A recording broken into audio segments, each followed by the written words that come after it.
లగచర్ల ఘటనపై NHRC report సంచలన విషయాలు బయటపెట్టింది. పోలీసులు లగచర్ల రైతులను కొట్టి శారీరకంగా హింసించారని జాతీయ మానవ హక్కుల కమిషన్ దర్యాప్తు బృందం నిర్ధారించింది.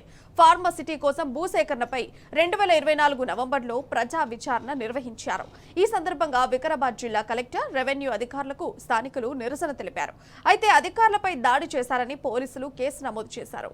లగచర్ల రైతులను పోలీసులు అరెస్ట్ చేశారు. అయితే పరిగి పోలీస్ స్టేషన్లో లగచర్ల రైతులను శారీరకంగా హింసించారని జాతీయ మానవ హక్కుల కమిషన్ దర్యాప్తు బృందం వెల్లడించింది.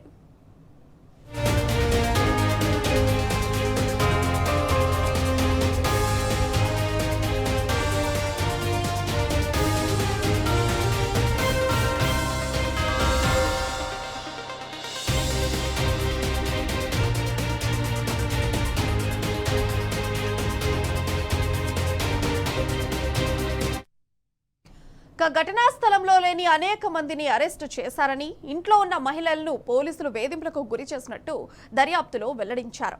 గ్రామస్తులను రాత్రిపూట అరెస్టు చేసి పరిగి పోలీస్ స్టేషన్లో కొట్టి హింసించారని, ఆ హింస గురించి మెజిస్ట్రేట్ ముందు చెప్పొద్దని బెదిరించారని రిపోర్టుతో స్పష్టం చేసింది.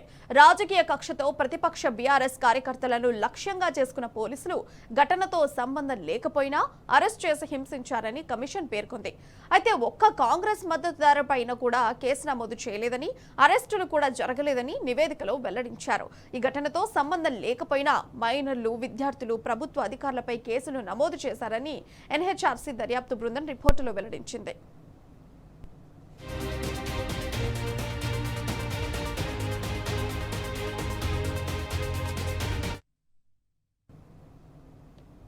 లకచర్ల ఘటన రైతుల గురించి జరిగిందో ఇక్కడున్న రాష్ట్ర డీజీపీ గారు కావచ్చు, అదేవిధంగా ఇక్కడున్న డిఎస్పీ, సిఐ, ఎస్ఐలు, ఎస్పీలు అందరు కలిసి కాంగ్రెస్ ఏజెంట్ గా మారినటువంటి పోలీసు బృందానికి ఈ రోజు ఒక్కటే హెచ్ఆర్సీ నుంచి, నేషనల్ ఉమెన్ రైట్స్ నుంచి వాళ్ళకు నోటీసులు రావడం జరిగింది.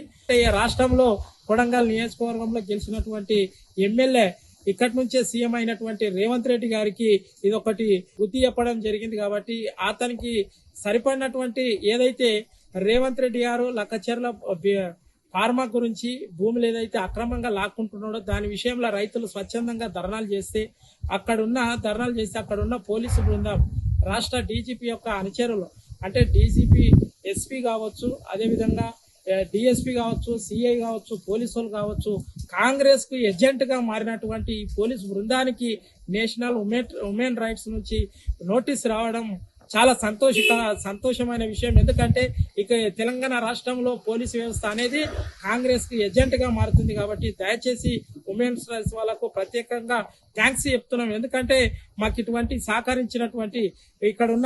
సహకరించినటువంటి కొడంగల్ మాజీ ఎమ్మెల్యే పట్నం నరేందర్ రెడ్డి కావచ్చు, అదేవిధంగా బీఆర్ఎస్ పార్టీ తరపు నుంచి వర్కింగ్ ప్రెసిడెంట్ కేటీ రామారావు అన్న గారికి, కొడంగల్ ప్రజల తరపు నుంచి, ఆ లకచర్ల రైతుల తరపు నుంచి ప్రత్యేకంగా ధన్యవాదాలు తెలియజేయం. దయచేసి పోలీసులారా ఒక్కసారి ఆలోచన చేసుకోండి.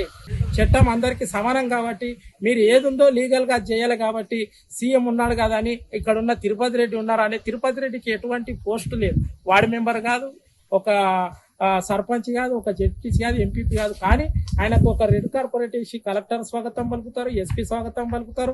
అదేవిధంగా అక్కడున్న లోకల్ ఉన్న సిఐ 4-5 బండ్లు ఎస్కాట్లు పెట్టి ఆయన ప్రజల్లో ఎటువంటి ప్రోటోకాల్ లేకుండా అనాధికారికంగా ఇనాగ్రేషన్ ప్రోగ్రామ్ లో పాల్గొంటాడు. కాబట్టి దీని మీద ఇట మేము హైకోర్టులో మేము పిటిషన్ వేయడం జరుగుతుంది. ఎప్పుడైనా న్యాయం జరుగుతుంది. కాబట్టి దయచేసి ఈ న్యాయం జరిగినందుకు నేషనల్ ఉమెన్ రైట్స్ వాళ్లకు ప్రత్యేకంగా ధన్యవాదాలు తెలియజేస్తూ సెలవు తీసుకుంటున్నాను. జై తెలంగాణ, జై కేసీఆర్.